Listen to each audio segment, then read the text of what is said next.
महावितरण द्वारा राज्य भर में 2 crore 41 lakh smart prepaid meter लगाने की शुरुआत कर दी गई है। हालांकि महावितरण के इस फैसले का विरोध भी शुरू हो गया।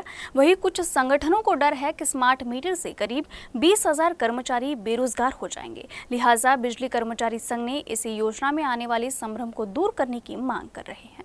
प्रश्न असा आहे की लावण्यात येणारे मीटर हे वीज ग्राहकाच्या फायद्यासाठी आहे किंवा नाही, हा प्रश्न सध्या वीज ग्राहक विचारत आहे। कारण हे सगळे मीटर जेव्हा फील्डवर लावण्यात येणार आहे तेव्हा फील्डवर काम करणारे जनमित्र, लाईन स्टॉप किंवा बिलिंगमधले कर्मचारी यांचा प्रत्यक्ष संवाद वीज ग्राहकाशी होणार आहे आणि तेव्हा वीज ग्राहकाच्या अनेक प्रश्नाला उत्तर देणे कठीण होणार आहे।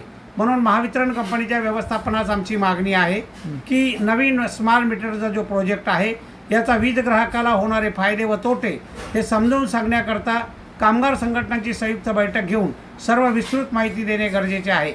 कर्मचाऱ्यांची कपात होणार तर नाही ना, किंवा स्मार्ट प्रीपेड मीटर लावल्यानंतर समांतर वीज वितरणाचा परवाना किंवा फ्रँचायझी किंवा खाजगी भांडवलदारांना मुक्त प्रवेश मिळणार आहे किंवा काय, ही शंका सध्या कर्मचाऱ्यांच्या मनामध्ये आहे। या सर्व प्रश्नाचे उत्तर महावितरण कंपनीच्या प्रशासनाकडून कामगार संघटनांना अपेक्षित आहे।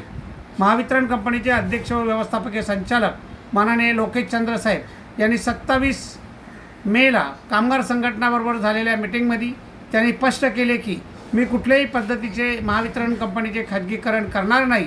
मात्र सोबतच हे जे प्रश्न स्मार्ट प्रीपेड मीटरच्या माध्यमाने निर्माण झालेले आहे हा एक मोठा प्रश्न आहे। सध्या वीज ग्राहकांना लावण्यात आलेले 2,90,00,000च्या वर वीज मीटर्स ते सगळे मीटर क्रॅप होणार आहेत।